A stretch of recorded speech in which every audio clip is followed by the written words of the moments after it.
according to the respondent defendant.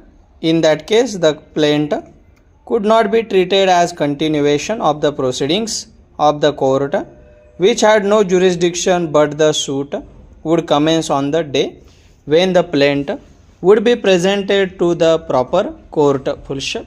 This submission of the respondent plaintiff was ultimately endorsed by the Supreme Court after relying upon the judgment in the Amar Chand Inani case para.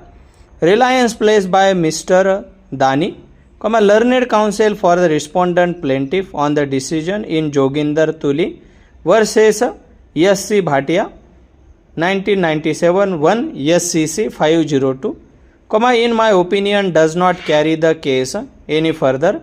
He relied upon the observation made in the judgment stating that when the plaintiff is directed to be returned for presentation to the proper court, perhaps it has to start from the beginning, but in this case, since the evidence was already adduced by the parties, the High Court directed to proceed from the stage at which the suit was transferred. The basic difference needs to be noticed. In that case, the suit when filed was within the territorial jurisdiction of the court and it was properly entertained in view of the amendment in the plaint.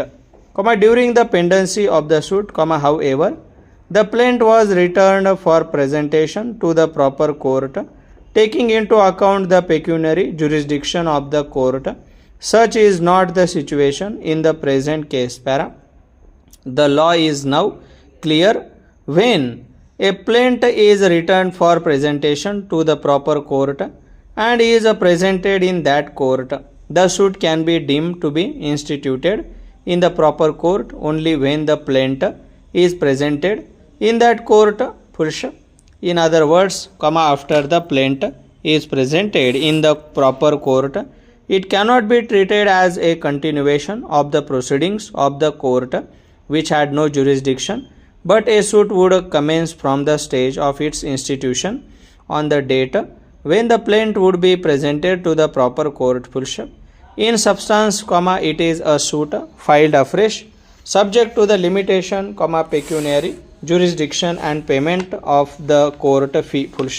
Such a suit cannot be dismissed on the ground that the plaintiff made averments in the plaint which did not find place in the original plaint present before the court which had no jurisdiction to entertain the same or which returned the plaint.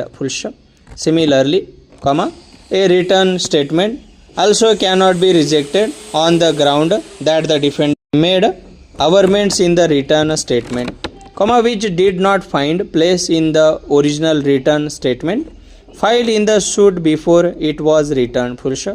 It is not always necessary either for the plaintiff or for the defendant to seek amendments of the plaint written statement under Order 6 Rule 17 of Civil Procedure Code.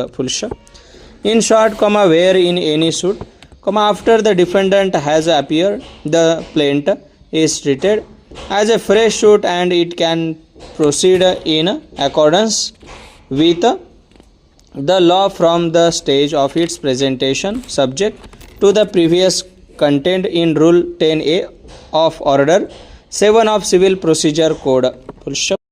In the present case, the plaint was written by the High Court of Civil Judge Junior Division, Kolhapur, for its presentation in the appropriate court, namely the court at Sindhudurga. The order returning the plaint was passed on the application at Exhibit 32 filed by the plaintiff's respondent under Order 7 Rule 10A bracket 2 of the code, directing the plaintiffs to remain present before the civil judge, Senior Division, Sindhudurga at 11 am on 25 March 2008. The petitioner defendant therefore had a notice as contemplated by Rule 10A of Order 7 of the Code and time to file written statement. In this case would start from the date of representation of the plaintiff in the court at Sindhudurga, whereas full stop. In other words, the reserve of summons to the defendants would be the date fixed by the court while returning the plaint order. 7. Rule 10. Therefore, the court at Sindhudurga, in which the plaint was presented, was required to follow the procedures contemplated by the provision of code as if it was a fresh suit. The defendant therefore has a right to file a fresh written statement in the suit irrespective of the fact whether it is consistent with earlier written statement filed in the court which had no jurisdiction to entertain the suit.